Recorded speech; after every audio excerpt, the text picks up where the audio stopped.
hello, c'est Diana, bienvenue sur ma chaîne, re-bienvenue, on se retrouve encore une fois. C'est vrai, j'ai disparu, ne m'en voulez pas, je vais tout vous expliquer, je suis navrée. Bon, je sais pas comment vous le dire sans vous faire du tort, on va dire, parce que je vous en ai déjà fait de toute façon.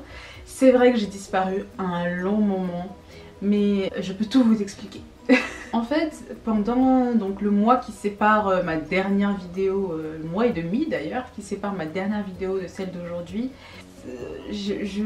comment vous dire, j'avais pas envie.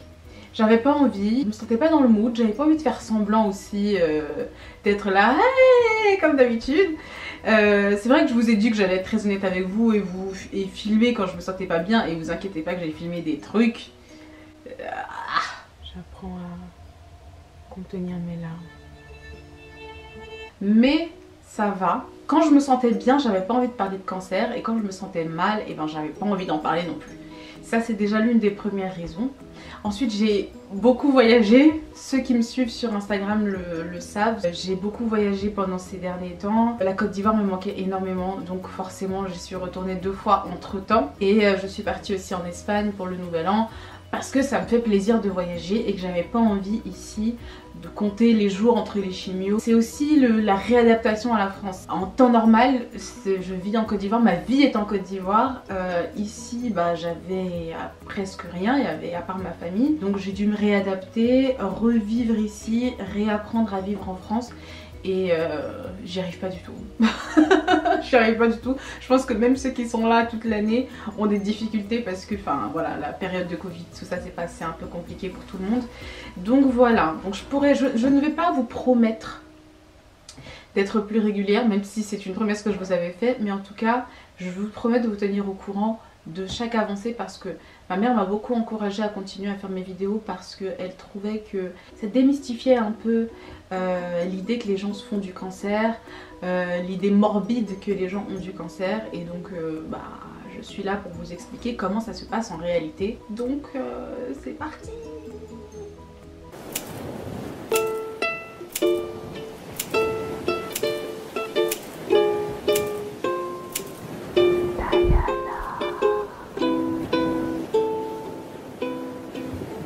Aujourd'hui, je vais vous parler de 3 choses principales pour regrouper tout ce mois et demi. Je vais vous parler des opérations que j'ai subies, j'en avais déjà parlé avant. Je vais vous parler de la chimio que j'ai commencé, et ensuite je vais vous parler des effets secondaires et de ce que ça peut faire sur la vie de tous les jours.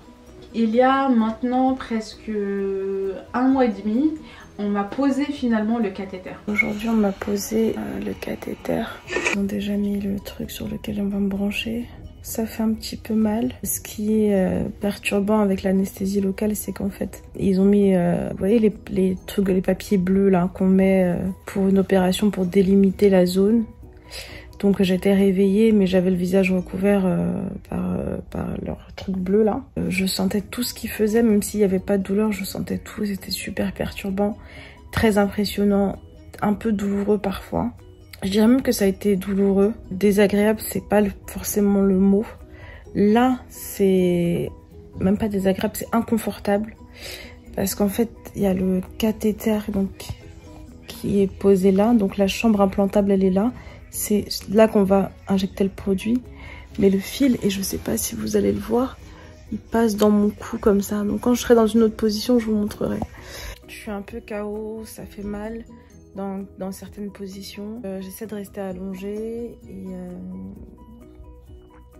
et voilà, demain c'est la chimio. Pour le moment ça va, je suis juste fatiguée, l'opération était très impressionnante. La douleur elle est supportable, mais c'est chiant parce qu'en fait j'ai l'impression que c'est comme si on me pinçait continuellement là, et donc de là jusque là, j'ai l'impression d'avoir une grosse pression, et puis effectivement autour de la plaie, parce que c'est une plaie. Hein. Donc le cathéter, comme je vous expliquais, c'est une petite chambre avec un petit fil qui va être placé, donc qui est, je vais vous montrer, qui est là, je ne sais pas si vous allez vous voir. Le cathéter est là et le fil monte jusqu'ici et voilà, rentre dans mon artère. J'ai subi la pose de cathéter, donc c'est vrai que j'en ai parlé sur les réseaux sociaux, j'en ai parlé sur Instagram. La pose de cathéter, c'était une horreur. C'est-à-dire que je peux pas vous dire que ça ne fait ça ne fait pas mal, c'est pas vrai, ça fait mal. C'est par anesthésie, c'est vrai. C'est une opération très impressionnante et douloureuse pour ma part. Comment ça se passe? Donc je suis arrivée à l'hôpital, je suis prise en charge par une infirmière qui me dit de, voilà, de me déshabiller, etc. J'ai dû me laver la veille avec un savon spécial, avec de la bétadine, etc. Donc j'arrive pour l'opération. Je suis donc allongée sur une table d'opération réveillée. On m'injecte un produit anesthésiant dans la partie qui va être opérée. Ensuite on me demande de tourner la tête. Là je me retrouve donc réveillée, la tête comme ça, tournée, et ils m'ont mis genre un espèce de drap bleu sur le visage et tout. J'avais juste un rond au niveau de mon épaule, là où j'allais être opérée, pour que le médecin soit vraiment concentré sur la zone qui allait être opérée. C'était extrêmement désagréable. J'ai très mal vécu cette situation. Parce qu'en plus le médecin derrière, il parlait, etc. Il discutait, il parlait de leur vie, etc. Pendant que moi je suis en train de faire quelque chose de très angoissant. J'ai pas du tout aimé cette expérience. C'était vraiment très impressionnant. Ça fait mal. Même si on sent rien, ben, ça fait mal quand même. Maintenant ça va mieux avec le temps, j'ai une très vilaine cicatrice. Très honnêtement je pense qu'ils auraient pu mieux faire ma cicatrice. J'ai également une petite cicatrice là. Parce que l'infirmière tout simplement elle a arraché le pansement du cathéter comme si voilà, elle est partie avec ma peau quoi en fait. Voilà, ça laisse des petites cicatrices. Moi qui aime bien être en décolleté, bah voilà, j'aurai toujours une petite cicatrice. J'espère qu'avec le temps ça va passer. Là elle se voit beaucoup moins qu'avant, mais au départ c'était vraiment, on voyait que ça, on voyait vraiment que ça. J'étais obligée de mettre du fond de teint dessus pour la camoufler un peu quand je sortais parce que on voyait que ça. Ensuite j'ai commencé la chimio. La première chimio s'est faite à l'hôpital avec ma mère. Aujourd'hui c'est la première chimiothérapie. Écoutez, ça va, ça se passe bien. Je suis branchée à plusieurs perfusions. On m'a mis un casque froid, donc vous avez parlé du casque froid pour atténuer la chute des cheveux et conserver le bulbe. Finalement j'ai même pas eu à le demander, ils me l'ont mis tout de suite sur la tête. Et c'est froid. C'est un casque froid donc c'est froid. Donc voilà, tout se passe bien. Je suis avec ma maman. Dis coucou maman. Coucou. C'est YouTube. On est là. Ça va, tout se passe bien? Tout se passe bien. Elle me disait qu'elle était surprise que ça se passe comme ça. Tu pensais que ça allait se passer comment? Refais ce que t'as fait. Ben, je croyais que c'est un produit qui brûle, qui fait tout. Donc, finalement, je me suis rendu compte que avec l'évolution, ça a apaisé. Ça a apaisé. En tout cas, pour l'instant, ça va. Écoutez, en plus, c'est même pas super long. Peut-être que demain je vais venir vous dire que je suis malade, que je me sens pas bien, mais en tout cas pour l'instant ça va. C'est pas super long, il reste 30 minutes. Quand je suis arrivée j'ai commandé un McDo, je sais même pas si j'aurai le temps de manger mon McDo avant que ça finisse. En tout cas bon voilà, c'est pas très long, ça fait pas mal, j'ai pas de douleur. Donc on se tient au jus, on verra demain parce que là je fais la maline.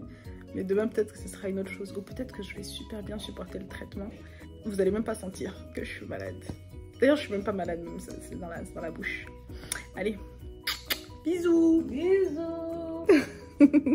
C'était moins impressionnant que ce que ça n'y paraît. Ils mettent donc une aiguille dans le cathéter par laquelle va passer le produit de la chimio qui va rentrer dans mon organisme, puisqu'on ne peut pas faire ça par intraveineux. C'est un produit qui brûle les veines. C'est un peu déstabilisant mais c'est réel et donc, je me demande aussi si ça brûle les veines, pourquoi on le met directement genre, dans mon corps, mais bon. Écoutez, la médecine et ses progrès. J'ai fait ma première chimio, elle a duré 1 heure et elle s'est plutôt bien passée. Donc quand je suis arrivée, on a pris mon poids.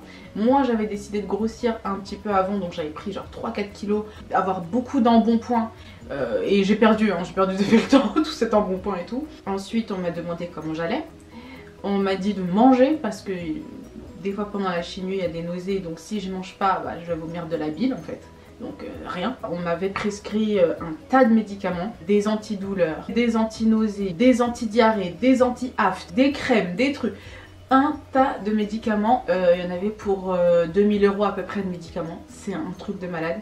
Des injections, je dois prendre des médicaments juste avant la chimio, 1 heure avant la chimio, je dois placer un petit patch Elma sur mon cathéter pour pas trop sentir la piqûre, que je sens à chaque fois, soit dit en passant. Ça dure 1 heure, on est branché, je peux faire ce que je veux. Ça s'est plutôt bien placé la première fois, je suis rentrée, je me sentais bien. Les semaines d'après, les jours d'après, ça allait. La nausée a commencé doucement à monter, c'est très désagréable, c'est une sensation très désagréable la nausée. surtout quand il n'y a pas de vomi derrière, il n'y a pas de vomi pour te soulager. Au bout d'une semaine je me sentais bien, j'avais décidé de partir en Espagne, donc je suis partie en Espagne voir l'une de mes copines, fait le nouvel an là-bas et je me suis sentie bien, À mon retour j'ai fait donc ma deuxième chimio qui s'est encore très bien passée. Des nausées et j'étais extrêmement fatiguée, je dormais beaucoup. À part ça, je supporte bien la chimio, vraiment je supporte bien. C'est vraiment les effets secondaires qui rendent malade. La deuxième fois, non, n'y tenant plus, parce que là je ne tenais plus. Et je suis partie en Côte d'Ivoire. J'ai passé un trajet absolument horrible sur Royal Air Maroc. Si vous voulez que je vous en parle d'ailleurs, faites-moi signe, je vous en parlerai parce que ce voyage mérite une vidéo à lui tout seul. C'était juste une horreur. Mais arrivé en Côte d'Ivoire, le bonheur, le bonheur. Alors, les loulous, hi my love, c'est Diana, j'espère que vous allez bien. Aujourd'hui, je suis à Abidjan avec mon bébé Aïcha. Coucou Aïcha. Coucou Diana. Comment ça va? Eh ben ça va et toi? On m'a dit faut vlogger. Je ne connais pas cette personne, elle parle pas comme ça d'habitude. Désolée, j'ai le nez qui coule, il fait froid dans ce pays. Après ça, j'ai fait ma troisième chimio. Donc mes chimios, alors je vais vous expliquer un peu comment fonctionnent les chimios parce que c'est vrai que je passe comme ça, ma première, ma deuxième, ma troisième. En fait, je dois subir deux cycles, non, je raconte n'importe quoi. Je dois subir plusieurs cycles de chimio. 2 cycles. Je dis n'importe quoi encore une fois. Je dois subir plusieurs cycles de chimio. 2 cycles si je me trompe pas. Donc je dois subir plusieurs cycles de chimio. Un premier médicament et un deuxième médicament. Là actuellement je suis dans mon premier cycle de chimio, c'est 4 chimios. Un médicament qui s'appelle EC100 toutes les 3 semaines on va dire. Je récapitule. J'ai ma chimio aujourd'hui, la prochaine est dans 3 semaines. J'ai un cycle de 4 chimios toutes les 3 semaines, donc 12 semaines, premier cycle. On va y arriver. Ensuite j'ai le deuxième cycle, donc un deuxième médicament qu'on va m'injecter, qui lui va se faire toutes les semaines pendant 12 semaines également. Mais là toutes les semaines. Donc en tout j'ai 18 chimios à faire et j'en ai déjà... Non, j'ai... C'est quoi ce calcul de merde? En tout, j'ai 16 chimios à faire et j'en ai fait que 3 pour l'instant, mais elles sont séparées de 3 semaines. Quand je vous dis j'ai voyagé entre temps, je voyage dans les 3 semaines qui séparent mes chimios. Ah là là, il faut que je me concentre, Je suis revenue il y a presque 2 semaines maintenant de ce voyage qui s'est très bien passé. Et franchement, je pense qu'on devrait prescrire des vacances et du soleil aux gens qui sont en chimiothérapie ou en longue maladie parce que ça fait tellement de bien. Vraiment, je ne me suis pas sentie à aucun moment, à part le fait d'en parler, etc., mal, ou j'ai pensé, ou j'ai culpabilisé. Non, j'étais très bien. Par contre, ça me fait penser à un truc. J'ai perdu mes cheveux. Bon, vous l'auriez sans doute deviné. J'ai perdu mes cheveux. Malgré le casque froid, j'ai perdu mes cheveux. J'avais déjà commencé à perdre un peu de cheveux comme ça en passant. Et puis un jour en Espagne, j'ai pris mon peigne, j'ai passé dans mes cheveux comme ça. Et là, la touffe de cheveux qu'il y avait sur le peigne, j'étais choquée. Ça m'a choquée, franchement. Même si j'ai les cheveux courts et que il fallait s'y attendre, le fait de le voir, c'est extrêmement choquant. En tout cas après c'est passé, mais sur le coup j'ai pleuré. Sur le coup j'ai pleuré parce que je me suis dit, mais je veux quoi. Ouais c'est con, c'est super con, mais ça m'a fait pleurer parce que je m'attendais pas en fait je m'attendais pas à ce que ça m'arrive comme ça. J'ai juste genre pris le peigne, j'ai fait ça. Il y avait une touffe, une quantité de cheveux, même si ça se voyait pas sur mon crâne, hein, ça n'a pas laissé, c'était pas comme si je m'étais rasée, hein, mais une quantité de cheveux sur le peigne, ça m'a troublée. Troisième chimio, donc je rentre de voyage après la deuxième chimio qui s'est très bien passée.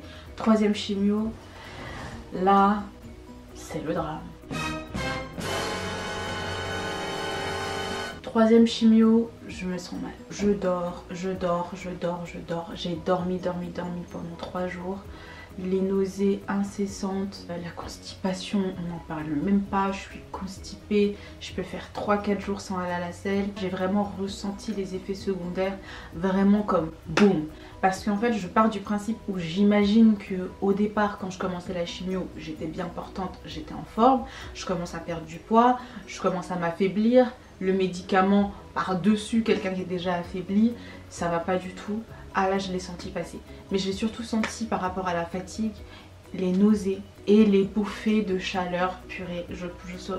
Alors, les femmes ménopausées, à la base même les femmes en général, vous êtes fortes, vous êtes belles, vous êtes courageuses. On m'injecte un produit qui est censé imiter la ménopause et endormir mes ovaires pour les protéger de la chimio. Mais les bouffées de chaleur, maman, ah non. C'est-à-dire, je ne dors pas, je n'arrive pas à dormir. En fait, psychologiquement, les bouffées de chaleur, ça joue sur ton psychisme. Je pense qu'il y a des gens qui font des dépressions à cause de ça parce que c'est un truc de fou. Tu peux être là, t'as froid, t'es dans le froid intégral. Bon, là, je suis dans ma chambre. Et normalement, il devrait faire chaud, mais genre, j'ai les mains froides et tout parce que je mets pas le chauffage, parce que les bouffées de chaleur, ça va pas du tout. D'un coup, comme ça, j'ai chaud, j'ai l'impression d'être dans un four et ça vient de l'intérieur. Ça vient de l'intérieur vers l'extérieur. Donc je peux pas me ventiler, ça sert à rien que je me ventile puisque c'est à l'intérieur que ça chauffe. Et j'ai envoyé un mail à mon médecin pour lui demander si je pouvais arrêter ce médicament parce que je supporte pas les bouffées de chaleur. Donc les femmes ménopausées, moi. En fait, quand tu sais pas quand est-ce que ça va arriver, donc t'es là, t'es posé, t'es bien. Et là, bam, bouffée de chaleur. Et là pendant peut-être 10 secondes, hein, mais 10 secondes où t'es en mode...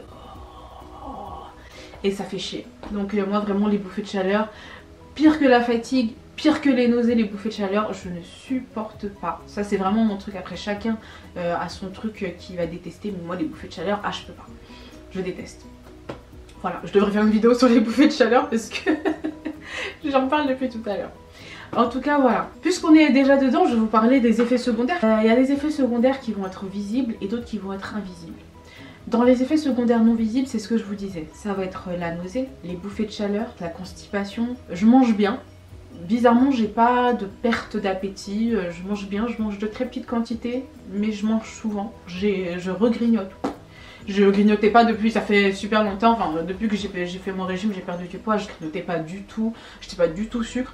Là, je grignote parce qu'en fait, je sais qu'un vrai gros repas, je pourrais pas manger, donc je grignote. Faut pas grignoter.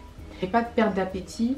Des difficultés à dormir, des sueurs froides et des bouffées de chaleur tout le temps. Donc même pendant que je dors, la chaleur intérieure, j'enlève la couette, je fais tout valser, les coussins, tout. Une horreur. Ça m'empêche de dormir. Vraiment ça, je pense que ce médicament-là, je vais arrêter. Donc ça, c'est pour les non visibles. Pour les visibles, je vous mettrai des photos, mais j'ai le visage couvert de taches. Mais vraiment couvert de taches, je ressemble à un léopard. J'en avais parlé aussi sur Instagram, je vous remettrai le truc. J'ai des taches absolument partout sur le visage. Ça c'est les effets secondaires, peut-être que c'est moi. Moi je vois plein de femmes qui font de la chimio et qui n'ont pas de taches sur le visage. Peut-être que c'est moi, peut-être que je réagis mal au médicament, ou peut-être que justement c'est le médicament de la ménopause puisque ça stoppe mes hormones, enfin bref, un chamboulement dans ma vie et ça se ressent sur mon visage. Dans les effets visibles aussi, il y a les cicatrices des opérations qui sont parfois un peu disgracieuses. Et il y a les effets psychologiques dont on parle moins quand on parle de cancer et de chimiothérapie et tout, mais qui sont réels. C'est-à-dire que la vie pour moi est un tout. Ouh, girl. Socrate. Je viens de faire de la philo là. La vie est un tout. Donc il y a tout ce qui va être santé, évidemment, puisqu'on en parle. Mais il y a le professionnel, le social, le sentimental, la vie familiale. Malgré le fait qu'on vive bien, le traitement ou même la maladie, le cancer, etc. Des fois ça ne peut ne pas aller dans le travail ou dans la vie sentimentale ou dans la vie familiale et ça devient lourd psychologiquement, ça devient très très lourd. Moi je sais que ce qui me fait le plus de mal dans cette situation, c'est d'être en France. Je suis désolée, c'est pas contre la France, c'est mon pays. Genre je suis française, je suis née ici, j'ai grandi ici. Mais j'ai tout en Côte d'Ivoire et genre j'aime la Côte d'Ivoire et surtout dans la situation actuelle de la France où on peut pas sortir, les couvre-feux à 18 h et à 20 h et il n'y a pas de resto, il n'y a pas de cinéma, il n'y a pas de truc. Même la prise en charge que j'ai à l'hôpital, elle n'est pas au maximum à cause du Covid en fait. Quand j'arrive à l'hôpital pour une chimio, j'ai un rendez-vous avant. Le rendez-vous dure 8 minutes. J'ai calculé la dernière fois. Je suis rentrée, il était 11h00. Je suis sortie à 11h08. Le rendez-vous il dure 8 minutes. J'arrive, vos symptômes, je donne mes symptômes, on me prescrit des médicaments, on palpe le sein pour voir si la boule est toujours là. Ok, vous pouvez vous rhabiller, je vais dans une autre pièce, on est genre 40, 50 à attendre la chimio et on passe à la chaîne. On passe à la chaîne, tac tac, on branche, bam, c'est fini, toi chimio, tac, tu passes, Et on discute plus avec les patients, on discute plus avec les... Moi j'ai aucun suivi psychologique par exemple et j'ai aucun médecin qui m'a proposé un suivi psychologique et je n'ai rien à part le soutien de mes proches. Personne ne me prend par la main en me demandant est-ce que ça va, comment est-ce que vous le vivez, comment est-ce que vous le ressentez. Ça c'est des choses que c'est mes proches qui vont me demander, mais à l'hôpital ils n'ont pas le temps, les gars sont overbookés. Et je dis overbooké, mais en fait c'est les restrictions qui font ça parce que moi je suis dans un institut qui est exclusivement fait pour le cancer, donc je suppose qu'on reçoit pas de cas Covid. Ouais, le fait qu'à 18h tout le monde doit rentrer chez soi, bah on est là, ça passe à la chaîne quoi. Psychologiquement ça va parce que j'ai l'opportunité de voyager, mais je vis un drame de ne pas être en Côte d'Ivoire et de ne pas être avec les gens que j'aime, même si je suis avec ma famille ici, ce sont des gens que j'aime, mais même ma famille elle n'a pas envie d'être là. Même ma famille j'ai envie de tous les emmener en fait. Maintenant je vous vois déjà venir, ouais, profiter du système de santé, je sais pas quoi. Comme j'ai dit dans une des vidéos, je suis française, j'ai payé pour tout ça, j'ai cotisé, c'est mon droit le plus ultime. Stoppons les polémiques là, déjà j'étouffe le truc dans l'œuf au cas où je reçois des commentaires un peu spéciaux.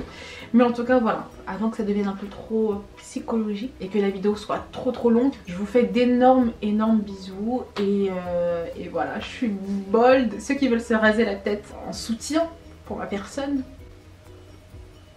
allez-y, je veux voir ça. Je veux voir ça. En plus c'est vrai que tout le monde dit que ça me va bien. Je vous fais des gros bisous, je vous aime. Et puis n'hésitez pas à me suivre sur Instagram parce que je parle de plein de trucs sur Instagram, des choses que je peux pas forcément développer ici devant la caméra ou que j'oublie tout simplement. Et n'hésitez pas aussi à me poser des questions s'il y a des choses qui vous font peur, etc. Ou des choses que vous voulez savoir sur le cancer du sein en général. Parce que là j'ai raconté ma vie en fait. N'hésitez pas. Voilà, je vous fais des gros bisous, je vous aime. Merci encore pour tout le soutien. Merci. À chaque fois que je poste un truc où je dis je suis fatiguée ou quoi que ce soit, je reçois une cinquantaine, une centaine de messages de gens qui me disent courage, on est avec toi, force. Et merci, je reçois cette force, je la reçois, je vous aime à la folie. Moi, désolée de vous avoir abandonné. I'm back in town, baby. Ok, peace.